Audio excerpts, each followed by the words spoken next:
Good morning students. आता आपल्याला lesson number 2 धडा दुसरा मी चित्रकार कसा झालो ल म कडू यांचा हे लेखक आहेत यांचा आपल्याला हा पाठ जो आहे तो शिकायचा आहे. सर्वांना माहीतच असेल, पहिले आपण एक प्रार्थना पाहिली, आम्ही चालवू हा पुढे वारसा, बरोबर की नाही. आणि त्याची जी टोन आहे किंवा लिरिक्स आहेत त्या मी तुम्हाला पाठवेन, त्याची लिंक पाठवेन ग्रुपवरती. ते तुम्ही छान पद्धतीने ऐका आणि तसा बोलण्याचा, तालासुरात बोलण्याचा आणि टोनमध्ये बोलण्याचा प्रयत्न करा. आता आपल्याला दुसरा जो धडा आहे तो बघायचा आहे, मी चित्रकार कसा झालो. आता बघा, जर पाहायला गेलं तर मी चित्रकार कसा झालो ह्याच्यामध्ये लेखकाला काय सांगायचं आहे हे पहिल्यांदा आपल्याला कळलं पाहिजे. जो लेखक है ना, लेखक जो ल म कडू कडू जो है लेखक, उनको क्या बोलना है कि इस पाठ में एक्चुअली क्या दिया गया है. तो एक ही है कि निसर्गाच्या सानिध्यात राहायला हवे. मतलब ये जो नेचुरल प्लेस है ना, का नेचर है, ये नेचर में हम लोग को, ये निसर्ग में हम लोग को क्या करना चाहिए, रहना चाहिए. उसको देखो, जैसे आज मुंबई में क्या हो रहा है ना, हम लोग देखते हैं कि पानी, थोड़ा सा बारिश आ गया पानी भरता है पूरा, है ना, क्योंकि सब है ना बिल्डिंग्स अँड ना, जर बघायला गेलं तर आधुनिकीकरण खूप वाढलं आहे ना. आणि सर्वात कमी झाडं पाहायला मिळतात ती मुंबईमध्ये. मतलब जंगल तोड़ के हम लोग ने क्या किया है ना, ये जो बड़े बड़े कारखाने है ना, बड़े बड़े आधुनिकीकरण किए, मतलब लाइक बिल्डिंग्स और यही बांध रहे हैं हम लोग. जंगल का किसी को कोई परवाह नहीं है कि झाड़ लगाना चाहिए. और इसीलिए देखो अभी कोरोना के इसमें हम लोग को क्या मिला, सबको ऑक्सीजन है ना लेवल कम हो रही है, तो हम लोग ऑक्सीजन है ना पैसा दे के ले रहे हैं. क्यों, इसकी वजह क्या है, तो ऑफकोर्स जंगल हम लोग ने तोड़े और हम लोग क्या करें, प्रगति के मार्ग पे जाना चाहिए. नहीं, हम लोग नहीं बोल रहे कि विकास नहीं करना चाहिए, विकास चाहिए, लेकिन उसके साथ साथ हम लोग को नेचर को भी क्या करना चाहिए, निसर्गाला पण आपल्याला सांभाळता आलं पाहिजे. मग इथे काय सांगितलं आहे, तर निसर्गाच्या सानिध्यात, मतलब निसर्ग के नेचर के साथ रहना चाहिए उसके अंदर. और निसर्ग आपल्याला अनेक कला शिकवतो. निसर्गात लेखक चित्रकला व मूर्तिकला कसे शिकले याची सुरस व मनोवेधक कहानी या पाठात सांगितलं. मतलब इस पाठ में क्या दिया है पता है, कि हम लोग को निसर्ग में रह के, मतलब ये नेचुरल जो है ना नेचर है, इससे ही हम लोग को मूर्तिकला है ना और चित्रकला कैसे सीखना है, ये और वो कैसे सीखे खुद लेखक, ये इस पाठ में बताया गया है. तुम्हाला सगळ्यांना समजलं. आता बघा, हा जरा पाठाचा परिचय शॉर्टमध्ये. आता याच्यात काय दिलं आहे, प्रसिद्ध मराठी लेखक व चित्रकार, त्यांची बालसाहित्याची सुमारे 30 पुस्तके प्रकाशित आहेत. त्यांची झाड हे लहान मुलांसाठी असलेले द्विभाषिक पुस्तक, खारीचा वाटा हा कथासंग्रह, जॉर्ज कॉर्वर है ना हे चरित्र, रावीचा मोर हे बालसाहित्य इत्यादी पुस्तके प्रसिद्ध आहेत. त्यांना 2017 साली खारीचा वाटा या पुस्तकासाठी साहित्य अकादमीचा बालसाहित्य पुरस्कार व 2014 साली महाराष्ट्र शासनातर्फे उत्कृष्ट वाङ्मय निर्मितीचा साने गुरुजी पुरस्कार मिळालेला आहे. शेवगाव अहमदनगर येथे जानेवारी 2018मध्ये झालेल्या बालकुमार साहित्य संमेलनाचे अध्यक्षपद त्यांनी भूषवले. निसर्गाच्या सानिध्यात आपल्याला आपल्यातील उपजत कला शोधण्याचे अनेक मार्ग सापडतात हे लेखकाने स्वानुभवातून या पाठात सांगितले आहे. बघा काय सांगितलं आहे, तर शेवटची लाईन महत्त्वाची आहे जी प्रस्तावनामध्ये दिली आहे, की निसर्गाच्या सानिध्यात आपल्याला आपल्यातील उपजत कला शोधण्याचे अनेक मार्ग सापडतात.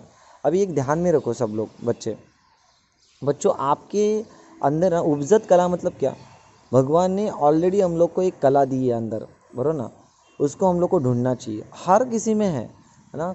जैसे आजकल देखो, कोई गैरेज में है ना मैकेनिकल बनता है, कोई इंजीनियर बनता है, कोई डॉक्टर बनता है, कोई नर्स के इसमें जाता है, जो भी है हर फील्ड में कोई ना कोई एक्सपर्ट है.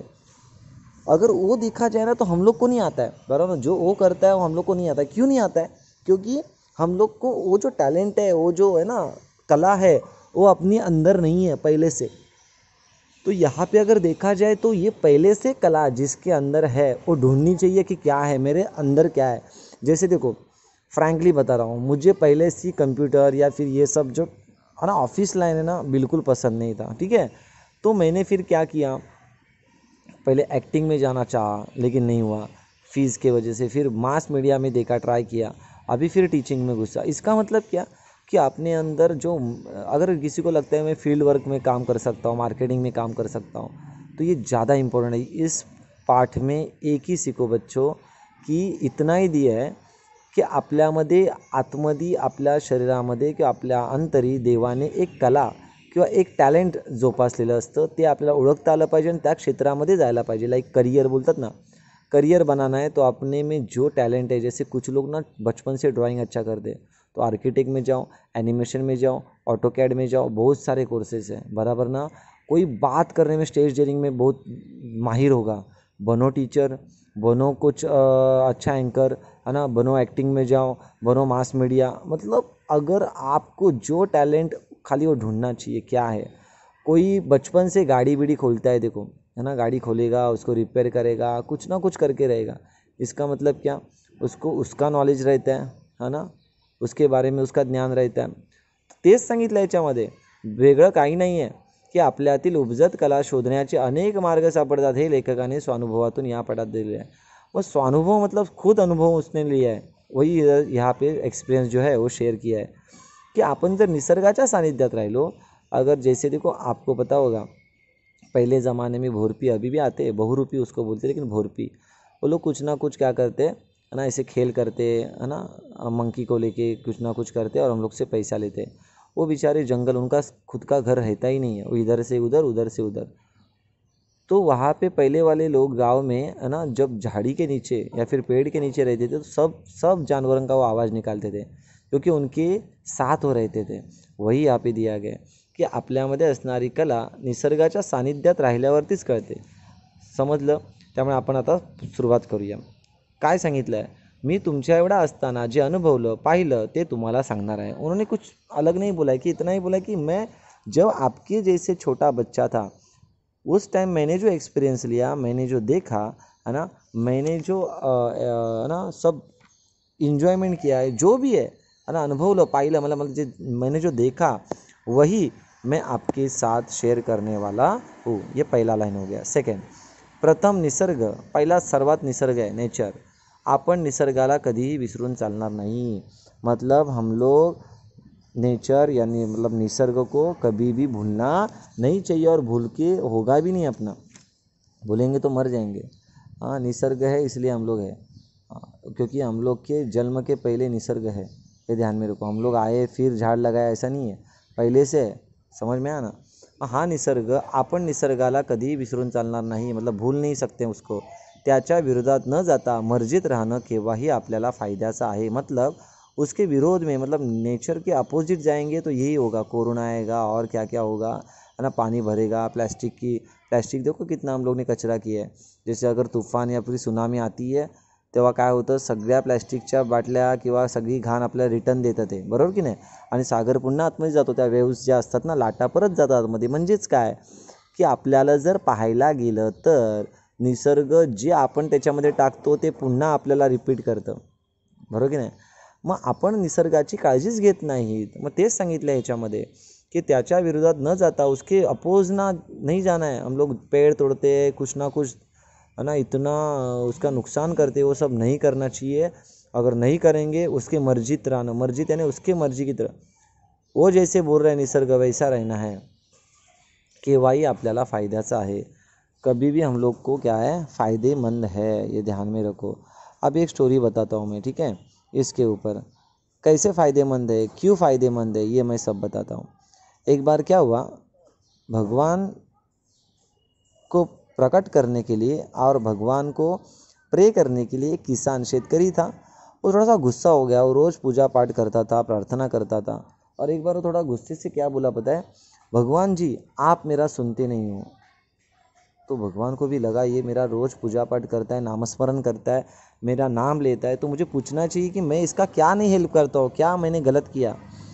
तो फिर उसने बोला कि भगवान, मैं जब बोलूँगा ना तब बारिश गिरना चाहिए, जब मैं उसको रोकने बोलूँगा तब रुकना चाहिए। तो भगवान बोला ठीक है बाबा, तेरे जैसा सब हो जाए, ठीक है, लेकिन बाद में कंप्लेन आना नहीं चाहिए। बोला नहीं आएगी। तो फिर आपको पता है अभी सीज़न भी गांव में किसका चल रहा है, खेती का सीज़न चल रहा है। तो यही सीज़न की में, है ना, उसने भगवान को बोला की भगवान चलो पहिले मतलब त्याला उखळणी म्हणतात, नंतर बेरणी, नंतर चिखल करतात है ना, और बाद में कापणी रहता है, जो गांव के उसको पता होगा गांव में किसने खेती हो गया किया हो तो. मग तसं उखळणीच्या वेळेला सुरुवातीच्याच वेळेला जेव्हा पाऊस पडतो तेव्हा त्याने सांगितलं की मला आता पाऊस पाहिजे, कारण का माती ओली होणं गरजेचं आहे. जर माती ओली झाली तर मला खणायला ते उखरायला खूप बरी पडेल, नांगर फिरवायला हल चलाने के लिए मुझे अच्छा गिरेगा, म्हणून मला पाऊस पाहिजे. भगवान ने फटाक से उसको क्या दिया, बारिश का इंतज़ाम किया. बारिश आ गया. फिर उसकी होने के बाद सेकेंड टाइम बेरनी यानी फिर उसको हल चलाते एक बार और मऊ करते, उसको सॉफ्ट करते. लेकिन उस टाइम अगर बारिश गिरी तो किचड हो जाएगा, चिखल होणार. मग त्याच्यासाठी तो परत देवाला बोलला की देवा आता मला पाऊस नको आहे. मग पाऊस नको म्हटल्यावरती देवाने परत पाऊस स्टॉप केला. ऐसे करते करते उसने सब, जैसे मुझे चाहिए बारिश आनी चाहिए, बारिश बंद होनी चाहिए, अभी धूप चाहिए, ऐसा करके उसने सब खेती किया. और खेती करने के बाद उसका जो फसल निकला है ना, जो धान्य आया, वो धान्य उसको गाव हमारा मराठी भाषे में काय बोलतो त्याला, चिंब, म्हणजे दाने दिखने में दाना लगता है, गोटा लगता है, लेकिन एक्चुअली दाना है नहीं, उसके अंदर सब मतलब खाली खाली रहता है, त्याला चिंब म्हणतात. मतलब क्या, दिखने में दाना दिख रहा है लेकिन उसके अंदर है ही नहीं, चावल है ही नहीं. ऐसा सब खराब होने के बाद उसने भगवान को क्वेश्चन पूछा कि ये कैसे हो गया भगवान जी, है ना. तो फिर उसने आंसर दिया कि ये किस वजह से हुआ, मैं आपको बताता हूँ. मग भगवान त्याला म्हणाला की बघ, तू तुझ्या पद्धतीने किंवा आपके हिसाब से, है ना, मैंने क्या किया, बारिश और जो धूप था उसका इंतज़ाम किया, इसलिए आपको फसल मिला नहीं. अगर आप नेचुरल, मतलब नेचुरल जो गिर रहा है ना बारिश, जैसे हम लोग कभी कभी देखो, मनुष्य इतना डेंजर है ना, आपको भी पता है, हम लोग सब, आप भी और मैं भी वैसे ही हूँ, सब लोग वैसे ही है, हम लोग के मम्मी पापा भी सेम. हम लोग को ज़रा बारिश आ गई ना ज़्यादा तो हम लोग, क्या बारिश है, कितना बारिश है, क्यों आ रहा है बाबा, मुझे बाहर निकलना था. ठीक है, अगर बारिश नहीं आया, धूप आई, तो भी बोलते क्या मई महीना चल रहा है कि बारिश के दिन समझ में ही नहीं आ रहा है, कितना धूप है. बराबर. अभी कभी कभी छोटा धीरे धीरे गिर रहा है बीच बीच में, तो भी बोलते क्या रिप रिप रिप रिप थोड़ा थोड़ा बारिश आ रहा है, एक ही बार आने दो ना, ज़ोर से ज़ोर, है ना, ज़ोर से पानी भरने दो, इसके बाद हम लोग को स्कूल को छुट्टी भी मिलेगा. बराबर कि नहीं. मतलब अगर देखा जाए तो इतना हम लोग अलग अलग सोचते हैं ना, अलग अलग अपने हिसाब से सब होना चाहिए, बराबर ना. लेकिन ऐसा होता नहीं है. हम लोग को एक देखना चाहिए कि बाबा जो नेचर, जैसे नेचुरल चल रहा है ना, उसको हिसाब से अगर चलने दे तो हम लोग की सृष्टि जो भी है वो निसर्ग देवता है एक्चुअली, समझ में है ना. सूर्य नारायण है वो, तो उनके हाथ में सब कैसे क्या करना है ना, धूप कब लाना, बारिश कब लाना, ये सब हवा कब, ये सब उसके हाथ में है. तो उसको करने दो, चलने दो, हम लोग उसमें लुडबुड करेंगे नाही. मग ह्याच्यामध्ये काय सांगितलं, मर्जीत राहणे म्हणजे एखाद्याच्या इच्छेप्रमाणे राहणे. ओके, मतलब to be in somebody's favour. जर बघायला गेलं तर त्यांच्या पद्धतीने राहणे, आपलं तिथे डोकं चालवायचं नाही. मर्जीत राहणे केव्हाही आपल्या फायद्याचं आहे, हम लोग के फ़ायदा ही आहे उसमें, अगर उनके निसर्ग के मर्जी में रहेंगे तो. पुढे म्हटलं आहे बघा काय, तर निसर्गातून आपलं पालनपोषण होतं की नाही. अभी देखो फल फ्रूट सब निसर्ग से ही मिल रहे हैं हम लोग, सब हवा भी वहाँ से मिल रहा है. और मैं हर वक्त बोलतो आपको भी, देखो तुम्हाला पण हे योग्य वाटेल किंवा नाही ते बघा, तुम्ही स्वतःच्या मनाला विचारा. पण आईच्या आधी पण जर आपल्याला जिवंत ठेवणारा कोण असेल, है ना, हम लोग को अगर पहले संभालने वाला अगर कोई है तो नेचर है ना. जर बघायला तर निसर्ग आहे. कसा बघा, ऑफकोर्स त्याला वृक्ष म्हणतो आपण, झाड म्हणतो, ट्री. जेव्हा आपण आईच्या गर्भामध्ये होतो तेव्हा पण आपल्याला श्वास आईच घेत होती, तोच मिळत होता, म्हणजे तिकडे पण श्वास मिळत होता, बरोबर आहे. चला, जन्म झाल्या ओके, झाल्या लगेचच आईने दूध नहीं दिलं, मम्मी ने दूध नहीं पिलाया. उसके पहले जो थोड़ा देर तक हम लोग सांस लिए ना, वो सांस भी किस वजह से लिए, हाँ, वृक्ष की वजह से, ट्री की वजह से. इसलिए बोला है की वृक्ष ही अपना पहिला मित्र है ना, सोबती आहे. मग तेच इथे सांगितलं बघा, निसर्गातून आपल्याला पालन पोषण होतं हम लोग के, है ना. जो पालन पोषण आहे उनके हिसाब निसर्गातून होत असतं. आणि निसर्गच आपल्याला नाना कला शिकवतो. नाना कला मतलब अनेक कला, ओके, डिफरेंट आर्टिस्ट है ना स्किल, अगर देखा जाए तो बहुत सारी आर्ट जो कला है ना, बहुत सारे फॉर्म्स बताता है वो, निसर्ग सिखाते हैं हम लोग को। निसर्ग धुंडाळत रहा, धुंडाळणे यानी शोधणे, एक्सप्लोर है ना, यहाँ पे अर्थ दिया है उसका की धुंडाळत रहा, तुम्हाला सर्जनाच्या वाटा आपसुकच सापडतील। सर्जन मतलब नवनिर्मिती, कुछ नया करने की सोच, क्रिएशन, हां, ॲबिलिटी टू क्रिएट न्यू, त्याला म्हटलं आहे सर्जन। सर्जन म्हणजे सर्जनाच्या वाटा आपसुकच सापडतील, स्वतःहूनच सापडतील, आपल्याला शोधायची गरज नाही। समजलं? मग पुढे काय दिलं आहे बघा, आता तुम्हाला माझीच गोष्ट सांगतो। अभी मेरी एक आपको स्टोरी बताता हूँ मैं, है ना। माझं प्राथमिक शिक्षण एका लहानशा खेड्यात झालं। मेरा जो प्राथमिक मतलब जो फर्स्ट टू फोर्थ का है ना जो एजुकेशन है वो कहाँ पे हो गया, खेड़। खेड़ मतलब गावामध्ये, खेड़ मतलब गांव में हुआ ना। बहुत जन का जाए लाइक आपका तो नहीं, लेकिन मेरा तो खुद का गांव में हुआ है एजुकेशन, बराबर ना, फर्स्ट टू फोर्थ। तो ॲटलिस्ट वो जो मजा, वो जो है ना वहाँ का आनंद आहे वो अलग ही आहे। म्हणून नेहमी ना ॲक्च्युली मराठी पुस्तकामध्ये जास्त गावचंच वर्णन केलेलं असतं आणि तसंच इथे गावातलं वर्णन केलेलं आहे। ठीक आहे, मग काय सांगितलं, माझं प्राथमिक शिक्षण एका लहानशा, लहान मतलब छोटेसे गाव में हुआ आहे। ठीक आहे, आपण इथपर्यंत बघूया, पुढच्या लेक्चरमध्ये आपण कंटिन्यू करू। समजलं? ठीक आहे, आणि तुम्हाला मी ती पोएम लिरिक्स म्हणजे टोन सहित पाठवेन एक लिंक, ते तुम्ही काय करायची, लर्न करायची आहे। Okay, bye, take care.